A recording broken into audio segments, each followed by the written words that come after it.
আজ রান্না হবে ফুলুরির ঝাল। ইনগ্রিডিয়েন্টস গুলো দেখতে পাবেন না, কি লাগবে কেন কি সেসব লিস্ট করার আগে দিদা ফাটাকে শুরু করে দিয়েছিল। বেসনটাকে একটু নুন, বেকিং সোডা এবং কালো জিরে দিয়ে আর জল পরিমাণ অনুযায়ী, খুব বেশিও না খুব কম না, এবং যাতে টেক্সচার কেক প্যাটার্নের মতো হয়, কিন্তু একদম কেক প্যাটার্নের মতো ঘুরিয়ে যাবেন একটু, ওটা ঠিক কনসিস্টেন্সি।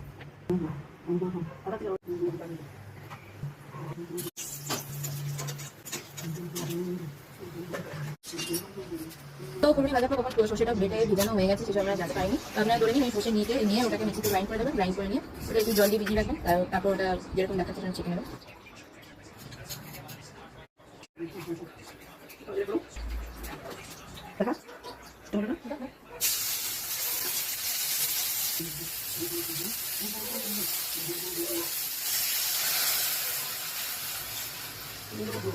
দেখা